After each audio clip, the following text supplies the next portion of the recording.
Allahu, Allahu, Allahu, Allahu, Allahu,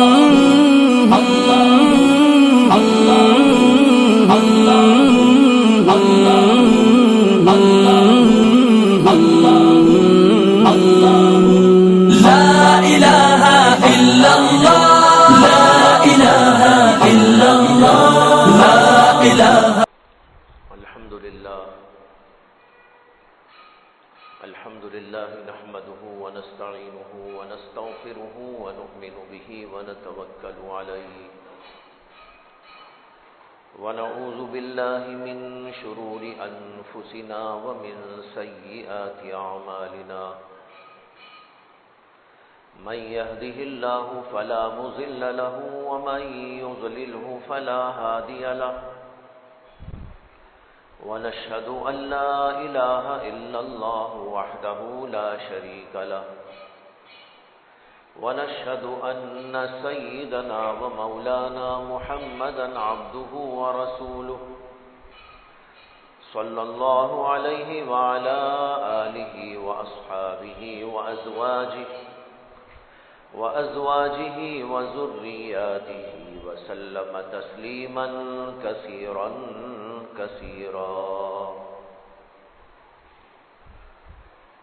أما بعد فقد قال النبي صلى الله عليه وسلم إنما بعثت لأتمم مكارم الأخلاق أو كما قال صلى الله عليه وسلم. محترم حضرات، بھائیو، بزرگوں، دوستوں،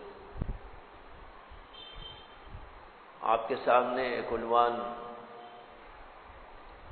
ایک دو ہفتوں سے پیش کیا جا رہا ہے اور اس میں یہ وضاحت آپ حضرات کے سامنے پیش کی گئی تھی کہ ہم جس کو اخلاق کہتے ہیں یا انسانیت کہتے ہیں، یہ تین چیزیں ملنے سے بنتی ہے. ایک ہے تہذیب نفوس، یعنی اپنے نفس کو سنوارنا، بنانا. دوسرے تعلیم اخلاق، تعلیم آداب کی تعلیم سے اپنے آپ کو آراستہ پیراستہ کرنا. اور تیسرے ادائیگی حقوق، لوگوں اور مخلوقات کے حقوق کو ادا کرنا. یہ تینوں چیزیں ملتی ہیں تو انسان کے اندر انسانیت پیدا ہوتی ہے. ان میں سے ایک میں بھی کمی رہتی ہے تو پھر انسان کی انسانیت نامکمل رہتی ہے. میں نے پہلی چیز بیان کی تھی تہذیب نفوس، نفس کی اصلاح، نفس کا تزکیہ، اس کو پاک و صاف بنانا، اس کے اندر اچھے اخلاق پیدا کرنا، اچھی باتیں پیدا کرنا، بری باتوں سے اپنے نفس کو دور کرنا، پاک کرنا. قرآن کریم میں نبی اکرم صلی اللہ علیہ وسلم کی بعثت کے مقاصد کو بیان کرتے ہوئے فرمایا گیا ہے لقد من اللہ علی المؤمنین اذ بعث فیہم رسولا من انفسہم یتلو علیہم آیاتہ ویزکیہم ویعلمہم الکتاب والحکمہ وإن كانوا من قبل لفی ضلال مبین. اللہ تعالیٰ نے مسلمانوں پر بڑا احسان کیا جبکہ اللہ تعالیٰ نے ان کے درمیان ایک رسول کو مبعوث کیا. وہ رسول کیا کرتے ہیں؟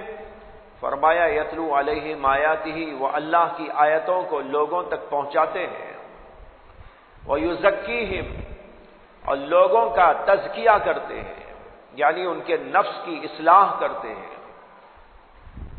ویعلمہم الکتاب والحکمہ، اور کتاب اللہ کی تعلیم دیتے ہیں اور حکمت کی باتیں بتاتے، وہ سکھاتے ہیں. یہ چار کام کرنے کے لیے محمد الرسول اللہ صلی اللہ علیہ وسلم کو دنیا میں بھیجا گیا تھا. ایک اللہ کی آیتوں کو لوگوں تک پہنچانا، یتلو علیہم آیاتہ میں یہی مراد ہے، اور دوسرے لوگوں کی اصلاح کرنا، ان کے نفوس کا تزکیہ کرنا، وَيُزَكِّيهِمْ کے اندر اسی کو بیان کیا گیا ہے، اور تیسرا کام یہ تھا کہ اللہ کی کتاب کی تعلیم دینا، اس کی تشریح کرنا، اس کے احکامات کو کھول کھول کر بیان کرنا، یہ بات بیان کی گئی وَيُعَلِّمُهُمُ الْكِتاب میں۔ اور چوتھا کام یہ تھا کہ حکمت کی باتوں کی تعلیم دینا، مختلف ضرورت کی باتیں، مختلف سہولت کی باتیں، اخلاق کی تعلیم، یہ ساری چیزیں حکمت کے اندر داخل ہیں۔ اللہ نے اس کا ذکر اخیر میں کیا وَيُعَلِّمُهُمُ الْكِتَابَ وَالْحِکْمَةَ۔ تو ایک کام جو اللہ کے نبی علیہ السلام کرنے کے لیے تشریف لائے تھے وہ ہمارے نفس کی اصلاح۔ نفس کی اصلاح کیے بغیر کوئی آدمی کامل انسان نہیں بن سکتا۔ انسان کے نفس کے اندر برے اخلاق بھر جاتے ہیں، برائیاں اس کے اندر پیدا ہوتی ہیں اور جڑ پکڑ جاتی ہے، اس کی اصلاح کی بڑی سخت ترین ضرورت ہوتی ہے۔ جیسے تکبر آ جاتا ہے، کینہ آ جاتا ہے، حسد آ جاتا ہے، بغض آ جاتا ہے، اور مختلف قسم کی برائیاں پیدا ہو جاتی ہیں، اور ان برائیوں کے نتیجے میں دنیا کے اندر بڑے فسادات رونما ہوتے ہیں۔ آج جو منظر آپ دنیا کا دیکھ رہے ہیں، قتل ہے، غارت گری ہے، اور چھوٹی چھوٹی باتوں پر بڑے بڑے یہاں سے وہاں تک فسادات اور نزاعات کا سلسلہ قائم ہے۔ انسان کی کوئی قدر نہیں باقی ہے، جانور رحم کھا جاتے ہیں لیکن انسان اتنا بے رحم ہو گیا ہے، اور وہ کام جو شیطان بھی کرنے سے شرما جائے، لیکن آج انسانیت پر، انسانیت کا نام لینے والے لوگ وہ سب کچھ کرتے چلے جا رہے ہیں جو شیطان بھی کرنے سے شرما جاتا ہے۔ ہر جگہ پر فساد ہے، قتل ہے، غارت گری ہے، اور عجیب تماشا نظر آ رہا ہے۔ یہ تماشا جو آج ہم کو نظر آ رہا ہے، سوچنے کی بات ہے کہ یہ کس چیز کا نتیجہ ہے، کیوں ہو رہا ہے؟ بات یہ ہے کہ انسان میں انسانیت نہیں ہے۔ اگر انسان میں انسانیت ہوتی تو ایسی حرکتیں وہ ہرگز نہ کرتا، جس کو دیکھ کر جنگل کے درندے بھی شرما جائے، جو اب دلی میں ہو رہا ہے اور علاقوں میں آپ نظارہ کر رہے ہیں، مختلف اور علاقوں کی باتیں سن رہے ہیں، کیا یہ ایسی باتیں نہیں ہیں کہ اگر جنگل کے درندوں کو بھی خبر ہو جائے تو ان کو بھی شرم آ جائے؟ شیطان بھی اس کو دیکھتا ہے تو شرما جاتا ہے، ارے میں نے وہ کام نہیں کیا جو انسان کر رہا ہے۔ درندے کہیں گے کہ ہم نے کبھی نہیں سوچا تھا کہ ایسا فساد اور ایسا دنگا دنیا میں ہو، لیکن انسان خود انسانیت کے ساتھ میں سلوک کر رہا ہے۔ سوچنے کی بات یہ ہے کہ ایسا کیوں ہو رہا ہے؟ وجہ وہی جو ابھی عرض کی گئی کہ انسان کے اندر سے انسانیت ختم ہو گئی، اور وہ چیز بنتی ہے تہذیب نفوس سے۔ اب اس کو کون پڑھ رہا ہے؟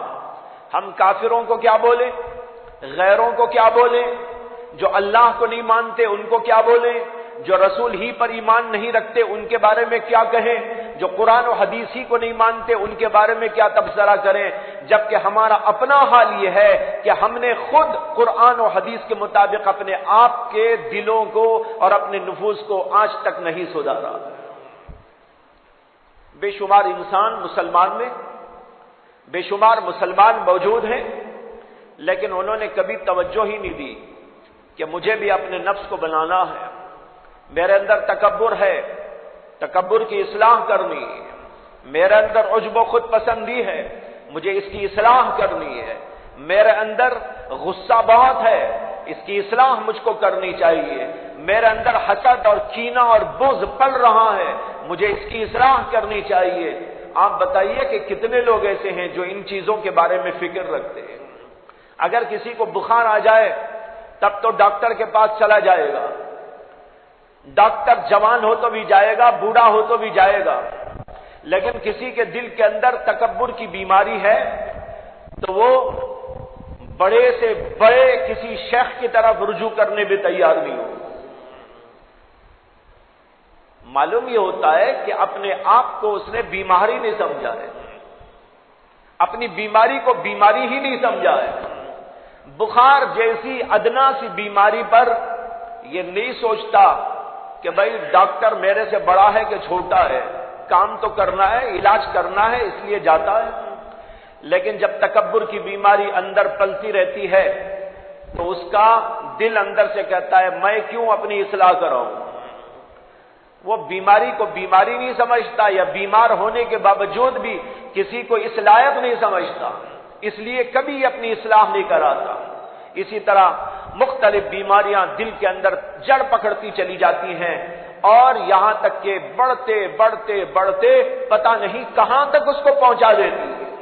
کوئی فرعون بن جاتا ہے، کوئی شداد بن جاتا ہے، کوئی حامان جیسا بن جاتا ہے، کوئی قارون جیسا بن جاتا ہے، لیکن اسے خبر ہی نہیں ہوتی کہ میں کیا سے کیا بن گیا ہوں، اللہ کے نزدیک میرا کیا مقام ہو گیا. یہ صورتحال ہے. اسے میں نے کہا ایک چیز جس کا نام ہے تہذیب نفوس، اپنے نفسوں کی اصلاح کرانا، اپنے اندر سے بیماریوں کو نکالنا، اس کی جگہ خوبیوں کو بھرنا، تواضع اپنے اندر پیدا ہو، حسد کی جگہ ہمدردی بھر جائے، کینہ کپٹ کی جگہ لوگوں کے ساتھ اچھا معاملہ ہمارے دلوں کے اندر جنم لے لے. ایسی ہم کو کوشش کرنی چاہیے، اور اس کے لیے کچھ پاپڑ بیلنا پڑتا ہے، بغیر مجاہدے کے کوئی چیز حاصل نہیں ہوگی. دوسری چیز جس کو میں نے عرض کیا وہ ہے تعلیم آداب. انسان اس وقت بنتا ہے جب اس کا دل بننے کے ساتھ ساتھ اس کا ظاہر بھی بن جائے. اسلام نے ظاہری آداب بھی بہت سکھائے، انسان کو انسانیت کی تعلیم دی، کھانے کے آداب سکھائے، سونے کے آداب سکھائے، اٹھنے کے آداب سکھائے، کپڑے پہننے کے آداب سکھائے، کپڑے نکالنے کے آداب سکھائے، جوتا پہننے کے آداب سکھائے، جوتا نکالنے کے آداب سکھائے، یہاں تک کہ بیت الخلا جانے اور بیت الخلا سے واپس آنے تک کے آداب سکھائے. یہ کوئی معمولی بات نہیں ہے کہ ایک پیغمبر کو اللہ دنیا میں بھیج رہے، یہ بھی سکھانے کے لیے. ایک روایت میں آتا ہے کہ ایک یہودی سے ملاقات ہو گئی حضرت سلمان فارسی رضی اللہ عنہ کی. تو وہ یہودی اسلام کا مذاق اڑانے کے لیے اور خود محمد الرسول اللہ صلی اللہ علیہ وسلم کا مذاق اڑانے کے لیے حضرت سلمان فارسی کے سامنے کہنے لگا کہ ارے سلمان، تمہارے نبی تو ایسے ہیں جو تم کو چھوٹی چھوٹی باتیں سکھاتے ہیں، معمولی معمولی باتیں سکھاتے ہیں. اس کی مراد یہی تھی، کھانے کے آداب، پینے کے آداب، اس کے آداب، اس کے آداب، مختلف چھوٹے بہت بڑے آداب یہ اللہ کے نبی علیہ السلام سکھایا کرتے تھے. تو وہ مذاق اڑاتے ہوئے کہنے لگا کہ ارے سلمان، تمہارے پیغمبر تمہیں یہ باتیں سکھاتے ہیں. تو حضرت سلمان فارسی رضی اللہ عنہ نے گردن نہیں جھکا لی اس کے سامنے، وہ شرمندہ نہیں ہو گئے. آخر شرم کی بات ہی کیا تھی، یہ تو فخر کی بات تھی کہ اللہ نے ہم کو ایسا پیغمبر عطا کیا جو ہمیں بڑی سے بڑی باتیں بھی بتاتا ہے اور چھوٹے سے چھوٹے امور کی تعلیم بھی ہم کو دیتا ہے. اس لیے حضرت سلمان فارسی کہنے لگے ہاں ہمارے پیغمبر تو وہ ہیں جو ہمیں ہر چیز سکھاتے ہیں، یہاں تک کہ بیت الخلا میں بیٹھنے کا طریقہ بھی سکھاتے ہیں. اور انہوں نے ہم کو یہ بھی سکھایا کہ جب بیت الخلا جایا کرو 3 ڈھیلوں سے کم نہ استعمال کیا کرو. اب دیکھو حضرت سلمان فارسی بتا رہے ہیں اور فخر کے ساتھ بتا رہے ہیں کہ ہمارے پیغمبر نے ہم کو یہ تعلیم دی. معلوم ہوا کہ تعلیم آداب ایک بہت بڑا سبق ہے جو ہمارے نبی علیہ السلام نے ہم کو عطا کیا، اور جب یہ آداب ہمارے اندر پیدا ہوتے ہیں تب انسان بنتا ہے. اگر انسان کو کھانے کا طریقہ معلوم نہ ہو اور جانوروں کی طرح کھانے لگے تو وہ انسان کا ہوا، وہ تو جانور ہوا.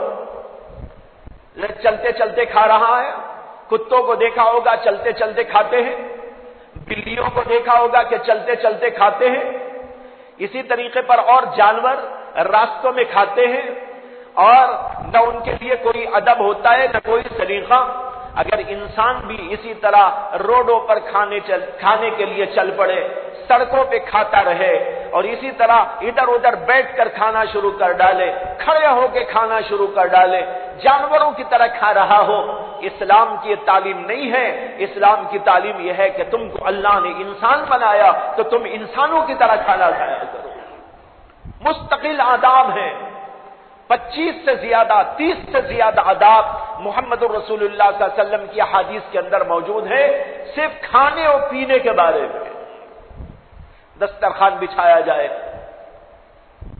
اور جب کھائے تو ہاتھ دھو کر کھایا جائے، اور نوالا لیا جائے تو اپنے سامنے سے اٹھایا جائے، جب نوالا بنائے تو چھوٹے چھوٹے نوالے بنائے جائے، پھر ان کو اچھی طرح چبایا جائے، پھر ان کو نگل لیا جائے، پھر جب کھانا ختم ہو تو کیسا ختم کرے؟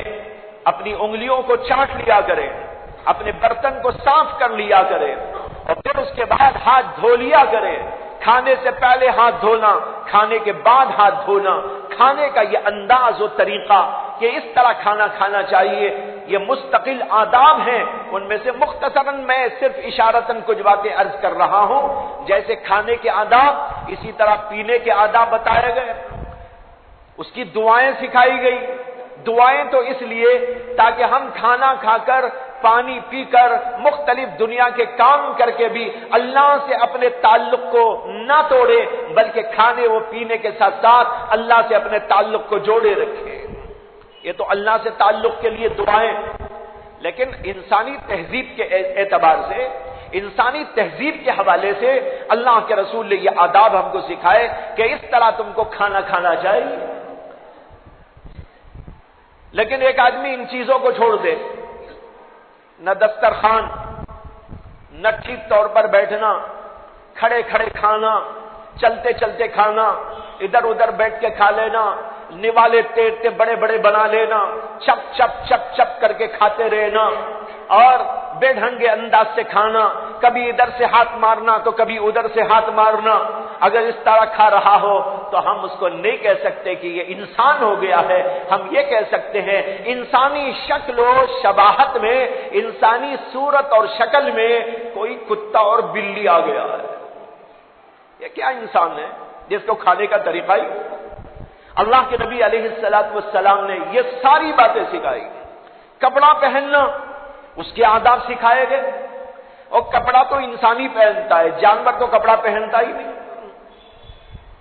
اس سے یہ بھی معلوم ہوا کپڑا پہن کر رہنا یہ انسان کا کام ہے، کپڑا نہ پہننا یہ جانوروں کا کام ہے۔ آج کتنے جانور دنیا میں گھومتے پھرتے آپ کو نظر آتے ہیں، ننگے۔ عورتیں خاص طور پر سب سے پہلے کتے و بلیاں بن جاتی ہیں، ان کے اندر سب سے پہلے اخلاق ختم ہو جاتے ہیں، اور یہ ننگے پن کو فخر سمجھ رہی ہیں، جبکہ انسانیت کا جنازہ نکال دیا ہو۔ انسانیت یہ ہے کپڑے پہن کے رہا جائے۔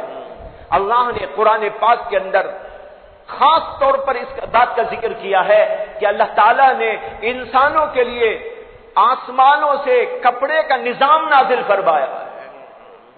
اللہ نے آسمانوں سے انسانوں کے لیے کپڑے کا نظام قائم کیا ہے اور تم کو بتایا ہے کہ کپڑے پہنا کرو۔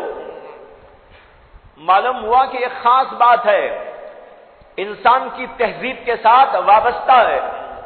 جو انسان بن کے رہنا چاہے تو اس کے لیے کپڑا انتہائی لازم و ضروری چیز ہے، لہذا انسان کپڑے پہنے گا، لیکن کپڑے پہننے کا بھی ایک ادب ہے، کپڑے پہننے کا بھی ایک اصول و طریقہ ہے۔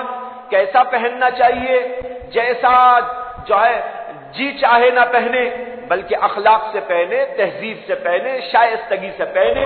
کیسا پہننا اللہ کے نبی نے اس کو بتایا، اس کے مستقل آداب ہیں۔ کپڑے میں عام طور پر دو حصے ہوتے ہیں، ایک داہنی طرف والا، ایک بائیں طرف والا۔ اللہ کے نبی صلی اللہ علیہ وسلم نے بتایا پہلے داہنی طرف کو ہاتھ ڈالو، پھر اس کے بعد بائیں طرف کو ہاتھ ڈالو۔ آستین دو ہوتی ہے، ایک سیدھی آستین اور ایک بائیں طرف کی آستین۔ پہلے سیدھے میں ڈالو، پھر اس کے بعد بائیں طرف کو ڈالو۔ اور کپڑا پہنو تو ایسا پہنو کہ سارا جسم ڈھکا ہوا ہو، ایسا نہیں کہ انسان جو ہے کچھ حصہ کھول کے چلا کرے، یہ تہذیب کے بالکل خلاف۔ جہاں تک ممکن ہو پورے کا پورا لباس ہونا چاہیے، چاہے ایک کپڑا آپ استعمال کریں یا دو کپڑے استعمال کریں۔ عام طور پر دو استعمال ہوتے ہیں، ایک اوپر والا ایک نیچے والا۔ اگر کسی کو اتنا نصیب نہیں ہے تو جتنا کپڑا بھی اس کے پاس موجود ہے اس پورے کپڑے سے اپنے آپ کو ڈھانک کر رکھنے کی کوشش کرنی چاہیے۔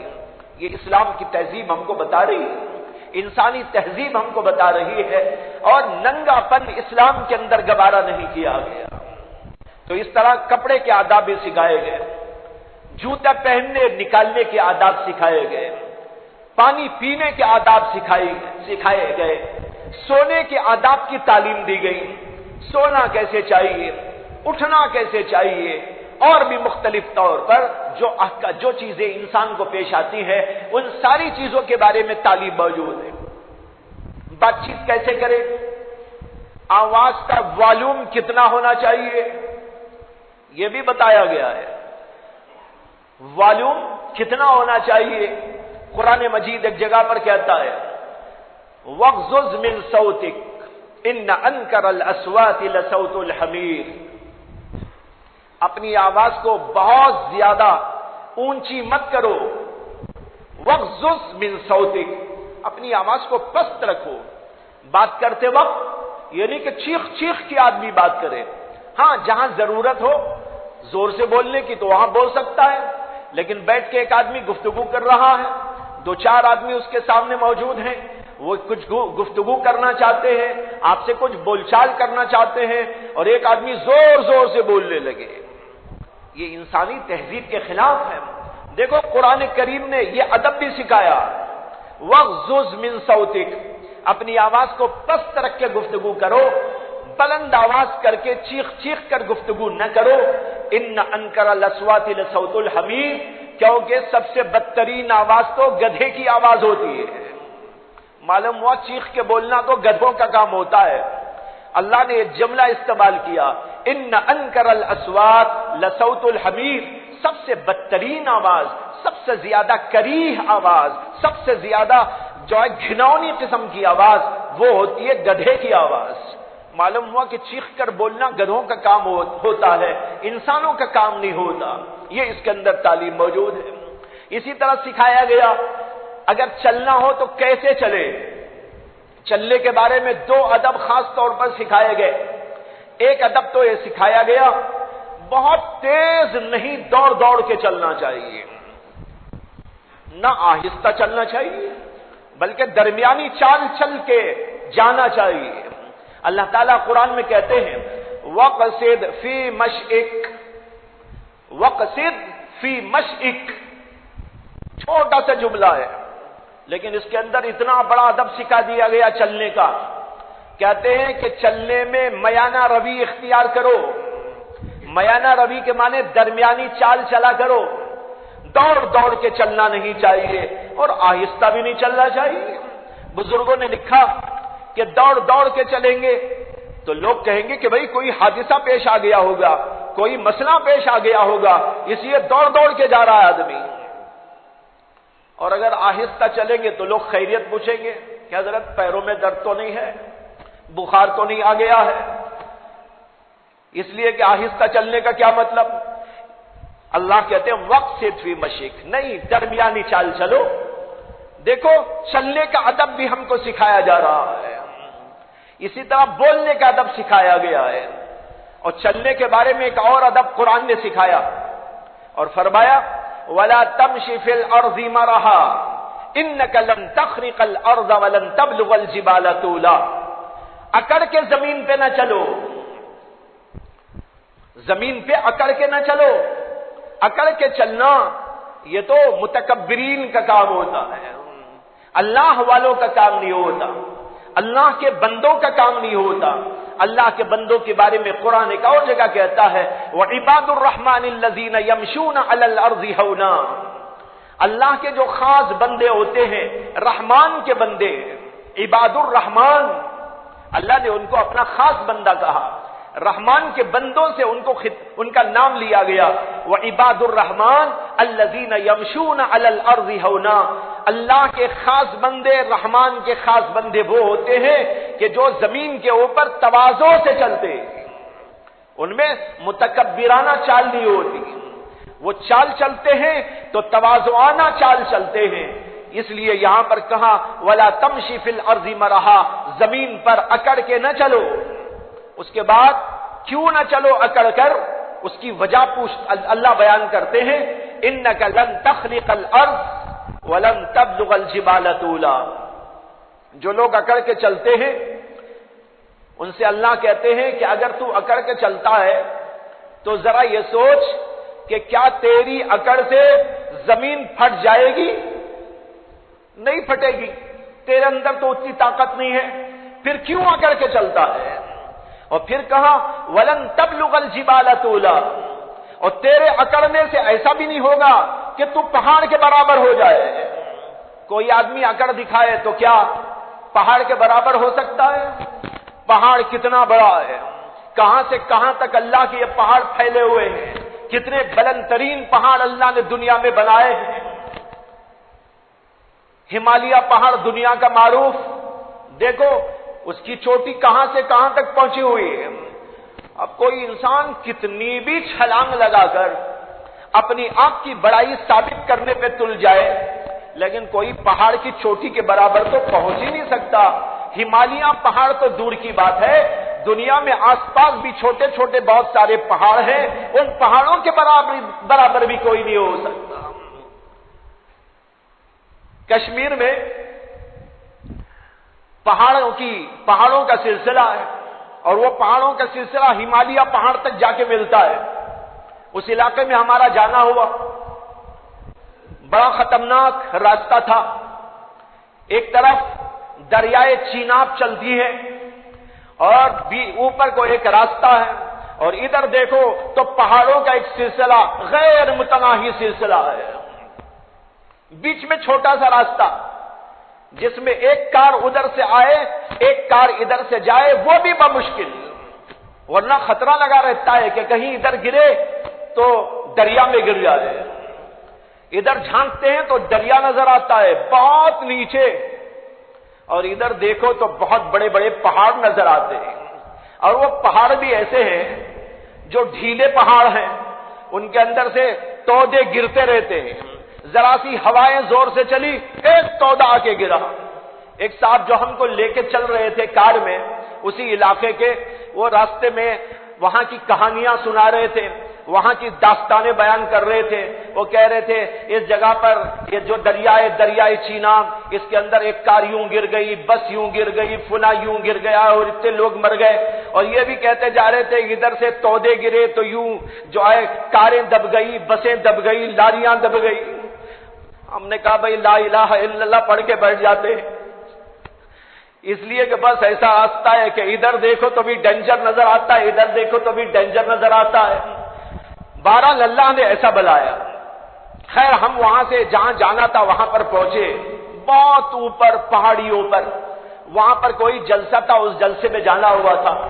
جب وہاں پر پہنچے اوپر تو وہاں کے لوگوں نے ہم کو بتایا کہ آپ زمین کی سطح سے 14,000 فٹ اوپر آئے، 14,000 فٹ اوپر، لیکن پہاڑ پھر بھی ختم نہیں ہوا۔ جس پہاڑ پہ چڑھے تھے وہ پہاڑ ابھی ختم نہیں ہوا، بیچ بیچ میں بستیاں ہیں، وہ پہاڑ کا سلسلہ اور بھی آگے ہے۔ ہم وہاں پر کھڑے ہو کے دیکھتے ہیں تو پہاڑ ایسے ہی نیچے جیسے نظر آتا تھا اتنے ہی بڑے اوپر وہاں بھی نظر آ رہے۔ تو بھائیو پہاڑ تو اللہ نے ایسے ایسے بنائے، کون ان پہاڑوں کا مقابلہ کر سکتا ہے؟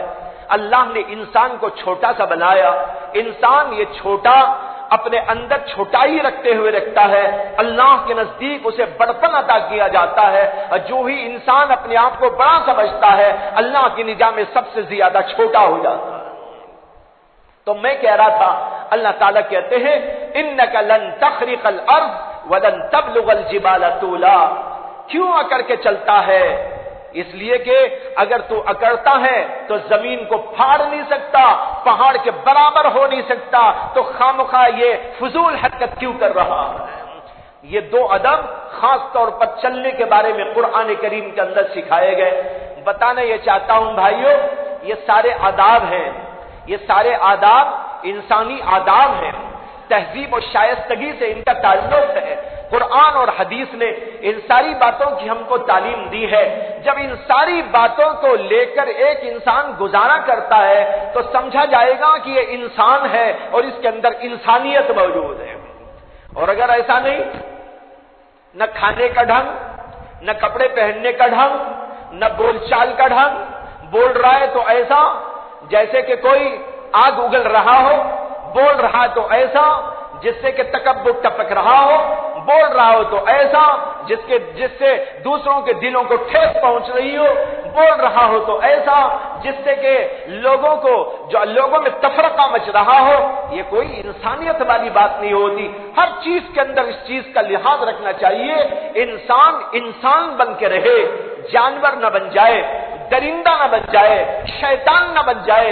اللہ نے ان سب سے بچا کر ہم کو انسان بنایا، انسانی تہذیب عطا فرمائی. لیکن بہت کم لوگ ہیں جو ان آداب کو سیکھتے. اس لیے یہ آداب بھی سیکھنا چاہیے. ایک طرف اپنے دلوں کی اصلاح کرنی چاہیے جس کا ذکر پہلے میں نے کر دیا، اور دوسری طرف یہ آداب سیکھنے چاہیے، ظاہری آداب، تاکہ ہم انسان بنے رہے. کھانے کی بات ابھی آئی. اب لوگوں نے کھانے میں جانور والا انداز اختیار کرنا شروع کر ڈالا.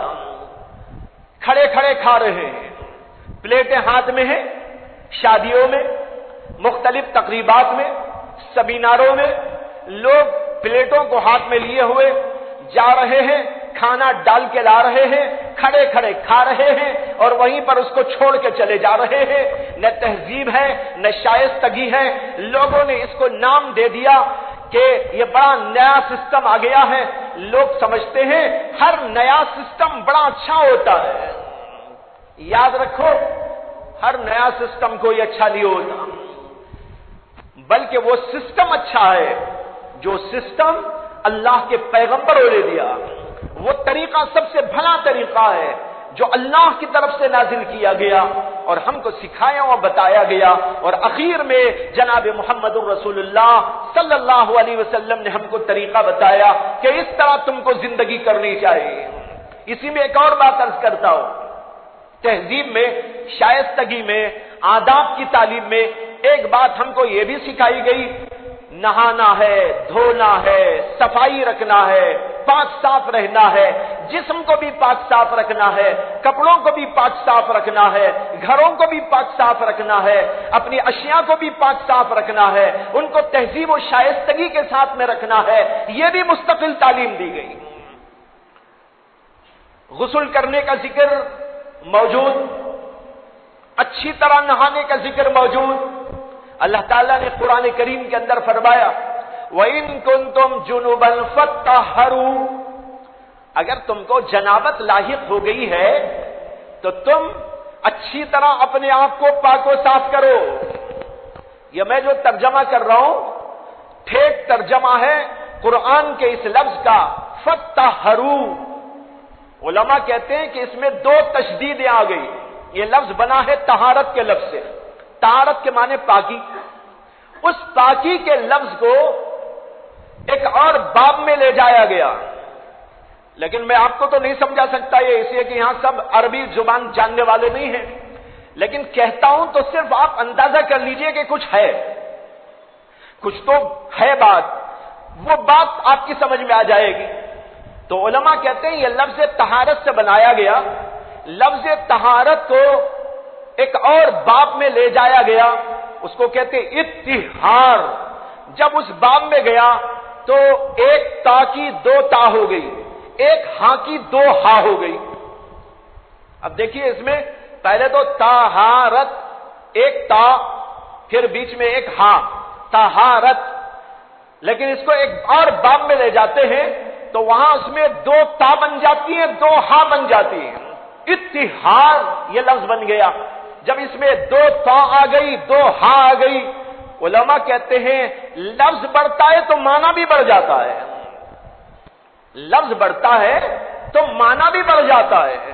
طہارت کا معنی تھا پاکی، اور اطہروا کا معنی ہوا خوب خوب پاکی۔ یہ 2 دفعہ بولنا پڑے گا آپ کو، خوب خوب پاکی، بہت بہت پاکی، بہت مبالغے کے ساتھ میں پاکی۔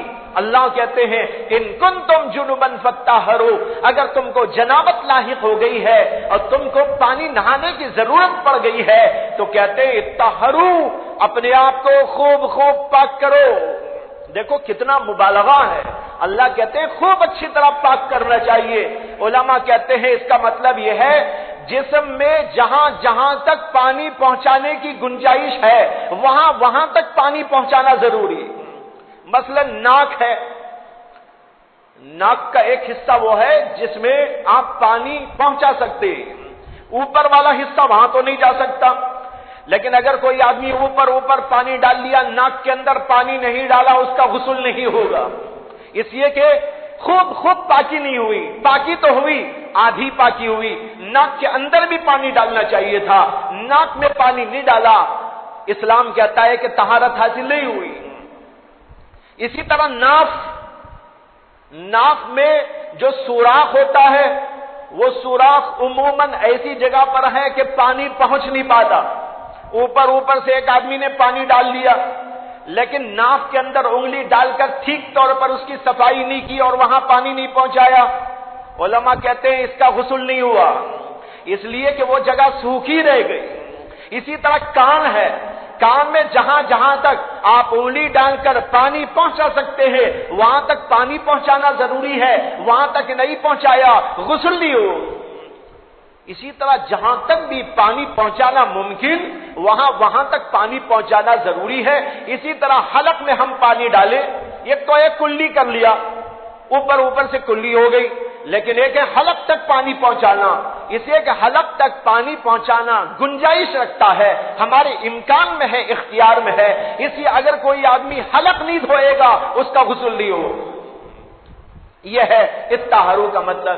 اس سے معلوم ہو رہا ہے اسلام کتنا پاکیزہ مذہب ہے جس کے اندر یہ تعلیم ہم کو دی گئی ہے کہ پاکی و صفائی حاصل کرو اور اس طریقے پر غسل کرو کہ کوئی جگہ سوکھی نہ رہے، ہر جگہ پر پانی پہنچ کر تم کو پاک و صاف بنا دے۔ اسی طرح 5 وقت روزانہ نماز پڑھتے ہیں تو اس کے ساتھ ہم کو حکم دیا گیا ہر نماز کے وقت میں اگر تمہارے پاس وضو نہیں ہے وضو کر کے آیا کرو۔ یہ ہے اسلام کے اندر پاکی، اور اسی پاکی میں یہ ہے ناخن تراشا کرو، یہ بھی پاکی میں داخل ہے۔ یہ حکم بھی دیا گیا کہ بغلوں کے نیچے اگنے والے بالوں کو صاف کیا کرو، نیچے کے حصے میں اگنے والے بالوں کو صاف کیا کرو، ہر 15 دن میں صاف، بلکہ 8 دن میں کرے تو بہت اچھا، نہیں تو کم سے کم 15 دن میں صفائی ہونی چاہیے۔ اگر کوئی 15 دن سے زیادہ رکھتا ہے یہ بات اچھی نہیں سمجھی گئی، اور اگر کوئی آدمی 40 دن تک چھوڑ دیتا ہے تو اس کے بعد تو اس کی نماز بھی مکروہ ہونے لگتی ہے۔ یہ اسلام کا طریقہ ہے، یہ تہذیب و شائستگی ہے۔ کپڑوں کو دھونا، جسم کو دھونا، چیزوں کو دھونا، پاک و صاف رکھنا، گھروں کو پاک و صاف رکھنا، یہ سب کے سب انسانیت سے متعلق تعلیمات ہیں۔ تو بھائیو یہ آداب اختیار کرنے سے انسان بنتا ہے، اگر کسی کے اندر یہ چیزیں موجود نہیں ہیں سمجھنا چاہیے کہ اس کے اندر انسانیت نہیں پیدا ہوئی۔ ایک آخری چیز جس کو میں نے کہا تھا حقوق، انسان اس وقت بنتا ہے جبکہ اپنے متعلقین اور جن لوگوں سے اس کے روابط و تعلقات پیدا ہوں ان سب کے حقوق کو برابر ادا کرتا رہے، ماں باپ کا حق ادا کرے، بچوں کا حق ادا کرے، بیوی کا حق ادا کرے، بیوی ہے تو شوہر کا حق ادا کرے، اور رشتہ داروں کا حق ادا کرے، اور تعلق داروں کا حق ادا کرے، اور مختلف لوگ پڑوسی ہیں تو ان کا حق ادا کرے۔ یہ سارے حقوق ہیں، ان حقوق کو ادا کرنا بھی انسانیت کی تعلیم کے اندر داخل ہے۔ وہ کیا انسان جو ماں باپ کا حق ادا نہیں کرتا؟ وہ کیا انسان جو رشتہ داروں کا حق ادا نہیں کرتا؟ اس کو کیسے ہم انسان سمجھے جو پڑوسیوں کو تکلیف دیتا ہو اور اس کا حق ادا نہ کرتا ہو؟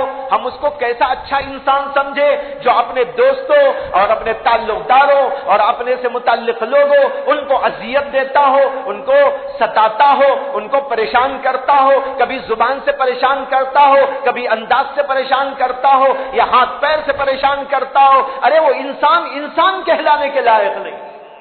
انسان تو بڑا پاکیزہ ہوتا ہے، وہ انسان وہ ہوتا ہے جو سب کو دیکھتا ہے، سب کے حقوق کو ادا کرتا ہے، ماں باپ کی قدر اس کے دل میں، ماں باپ کے ساتھ حسن سلوک اس کے پاس موجود، ان کے حقوق کی پاسداری وہ کیا کرتا ہے، رشتہ داروں کے ساتھ میں اچھا سلوک کیا کرتا ہے، دوستوں کے ساتھ میں اچھا سلوک کیا کرتا ہے، سب کے حقوق کو ادا کرتا ہے، کسی کو تکلیف نہیں دیتا، کسی کو پریشانی میں مبتلا نہیں کرتا، نہ زبان سے، نہ انداز سے، نہ کسی طور و طریقے سے۔ یہ ہوتا ہے بھلا انسان۔ اللہ چاہتے ہیں کہ ایسا انسان بن کے دنیا میں رہے۔ یہ تعلیم لے کر آئے تھے محمد الرسول اللہ صلی اللہ علیہ وسلم۔ پڑوسیوں کا بھی حق ہوتا ہے۔ حدیث میں آتا ہے کہ ایک صحابی حضور اقدس صلی اللہ علیہ وسلم کی خدمت میں آئے اور انہوں نے عرض کیا کہ یا رسول اللہ، میرا ایک پڑوسی ہے، وہ مجھے بہت تکلیف دیتا ہے، بہت تکلیف دیتا ہے، اس کی وجہ سے میں بہت پریشان ہوں۔ اللہ کے نبی علیہ السلام نے پوری حالت سننے کے بعد اسے ایک بات کا حکم دیا، اور وہ بات بڑی عجیب تھی۔ آپ نے فرمایا کہ تم ایسا کرو کہ اپنے گھر سے پورا ساز و سامان نکال کے گھر کے باہر ڈال دو اور سامان پہ تم بیٹھ جاؤ۔ جو لوگ گزرتے رہیں وہ تم سے پوچھیں گے کہ بھائی باہر کیوں آ گئے، راستے میں کیوں بیٹھے ہو، یہ ساز و سامان گھر کے باہر تم نے کیوں ڈال دیا ہے؟ جو گزرنے والے گزریں گے تو وہ پوچھیں گے۔ جب بھی کوئی پوچھے تو کہہ دینا کہ بھئی یہاں گھر سے مجھے بڑی تکلیف ہے، پڑوسی سے مجھے بہت تکلیف ہے، اس لیے یہاں بیٹھ گیا ہوں۔ چنانچہ وہ صحابی گئے اور اپنا ساز و سامان گھر کے باہر ڈالا اور سامان کے اوپر بیٹھ گئے۔ لوگ دیکھنے والے پوچھنے لگے، ارے بھائی کیا ہو گیا، گھر کے باہر کیوں آ گئے، یہ سامان کیوں باہر ڈال دیا، آپ کیوں باہر بیٹھ گئے ہیں؟ وہ کہتے بس بھائی پڑوسی کی وجہ سے بڑی تکلیف میں وہ پریشان ہوں اس لیے بیٹھ گیا۔ جب 2 4 5 6 آدمی ایسا گزرے اور انہوں نے یہ پوچھا اور انہوں نے جواب دیا، اور اس نے یہ بھی کہا کہ میں نے محمد صلی اللہ علیہ وسلم سے کہا تھا اور آپ نے مجھے حکم دیا کہ یہاں ایسا بیٹھ کر یہ کہہ دوں، اس آدمی کو بات پہنچی۔ وہ آدمی آیا اور آ کر معافی مانگنے لگا، معافی مانگا، ارے بھائی تم نے تو مجھے بڑا بدنام کر دیا، آج سے میں تمہیں کوئی اذیت نہیں دوں گا، تکلیف نہیں دوں گا۔ اب اس کا سامان وہ خود لے جا کر گھر میں رکھا۔ یہ تو حضور اقدس صلی اللہ علیہ وسلم کے زمانے کا واقعہ ہے اور اللہ کے رسول علیہ الصلوۃ والسلام نے بتایا۔ اور آج تو ایسا دور آ گیا ہے کہ لوگ اتنے بے شرم ہو گئے ہیں کہ اگر کوئی آدمی اپنا ساز و سامان نکال کے باہر بیٹھ جائے اور ایسی صورتحال پیدا ہو تو وہ اس سر بھی ٹس سے مس نہیں ہوگی، وہ گھر پہ قبضہ کر لیں گے۔ یہ اچھا ہوا کہ باہر نکل گیا، گھر بھی ہمارا۔ آج تو ایسا حال ہے، یعنی انسانیت نام کو نہیں، جانور تو جانور بلکہ اس سے بڑھ کر لوگ شیطان کے روپ میں ظاہر ہو رہے ہیں کہ وہ کام کر رہے ہیں کہ شیطان کو بھی وہاں پر شرم آ جائے۔ تو بھائیو، اللہ کے رسول نے اس زمانے میں یہ فرمایا تھا، اب ذرا کوئی کر کے دیکھے تو بازو والا گھر پہ قبضہ کر لے گا۔ یہ صورت ہے آج، اس لیے آج بہت ضرورت ہے انسان کی، انسان بننے کی، انسانوں کو انسان بنانے کی۔ خود انسان بنو اور دوسروں کو انسان بناؤ۔ جب خود انسان بنیں گے، دوسروں کو انسان بنائیں گے، تب جا کر ہمارے اندر سچے طور پر دین پر چلنے کا ذوق و شوق بھی پیدا ہوگا۔ جب تک انسان انسانی نہیں بنے گا، اسے نماز میں کیا مزہ آئے گا، اسے ذکر میں کیا لذت آئے گا، وہ دین کے کام میں کیا اچھا لگے گا؟ اس لیے کہ اب تک تو انسان انسانی نہیں بنا ہے۔ جب انسان انسان بنے گا، یہ تینوں چیزیں اس کے اندر آئیں گی، دل بھی اچھا ہو جائے گا، ظاہر میں بھی آداب اور اخلاق اور تہذیب اس کے اندر پیدا ہو جائے گی، اور اس کے ساتھ لوگوں کے ساتھ حسن سلوک کرے گا اور لوگوں کے حقوق کو ادا کرے گا، تب جا کر وہ انسان بنے گا۔ اللہ سے دعا کرتا ہوں اللہ تعالیٰ مجھے بھی آپ کو بھی توفیق عطا فرمائے، اور اللہ کے نبی علیہ الصلوۃ والسلام کا جو مشن تھا جس کا آپ نے اس کے اندر ذکر کیا ہے، انما بعثت لاتمم مکارم الاخلاق، کہ مجھ کو اللہ کی طرف سے اس لیے بھیجا گیا ہے تاکہ میں دنیا کے اندر لوگوں میں اچھے اخلاق کی تعلیم پھیلا دوں۔ اللہ تعالی ہم سب کو اس مشن پر کام کرنے کی توفیق عطا فرمائے۔ وآخر دعوانا ان الحمد۔ میں جو یوں مدینے جاتا، میں جو یوں مدینے جاتا، تو کچھ اور بات ہوتی، میں جو یوں مدینے جاتا، میں جو یوں